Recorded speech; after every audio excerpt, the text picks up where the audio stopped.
30 जण यामध्ये जखमी झालेले आहेत।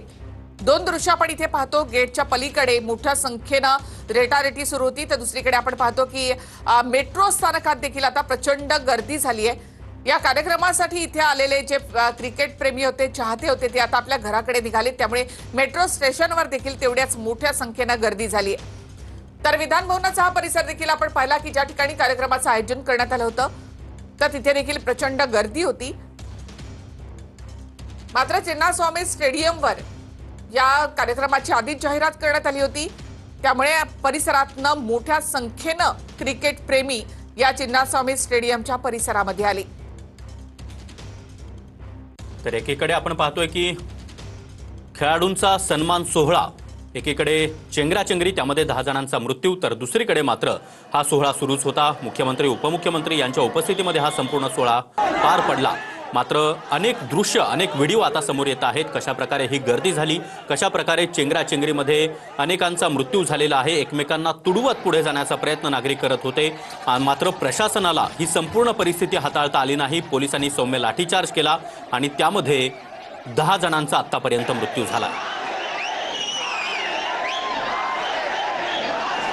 ही दोन दृश्य आपण बंगळुरूतली पाहतोय। आरसीबीच्या रॅलीत चेंगराचेंगरी झाली आणि त्यानंतर हे सगळे चाहते जे आहेत ते घराकडे परतण्यासाठी मेट्रो स्थानकावर त्यांनी गर्दी केल्याची दृश्य।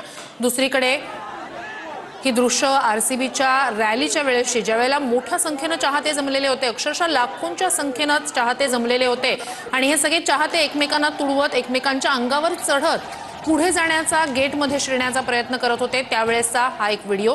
तर दुसरीकडे गेट मधून शिरण्याचा प्रयत्न सुद्धा ही मोठी गर्दी करत होती, त्याचा हा एक व्हिडिओ समोर येतोय।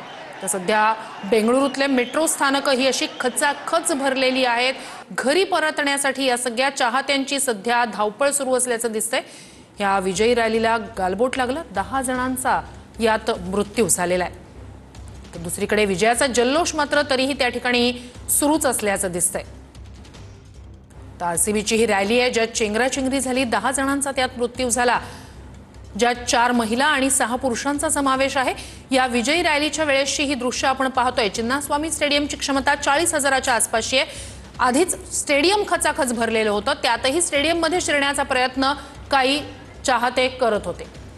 तर एकीकडे चिन्नास्वामी स्टेडियमच्या बाहेर ही चेंगराचेंगरी झाली, 10 जणांचा यामध्ये मृत्यू झाला। मात्र दुसरीकडे विधान भवन परिसरामध्ये खेळाडूंच्या सत्काराचा कार्यक्रम सुरूच होता।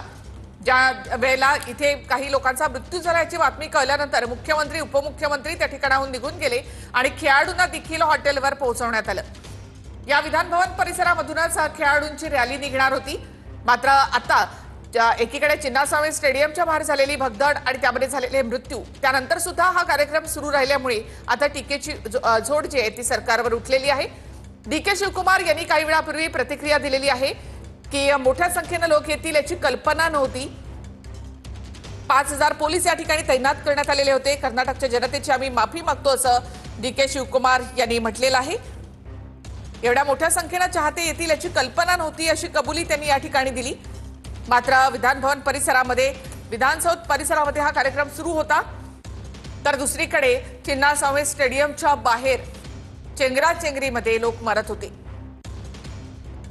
तर ही दोन दृश्य एकीकडे आपण पाहतोय या गेटच्या परिसरात किती मोठ्या संख्येनं, अक्षरशः लाखोंच्या संख्येनं सगळे चाहते जमलेले होते, ज्यात तरुणींचा सुद्धा मोठा समावेश होता, मोठी संख्या होती।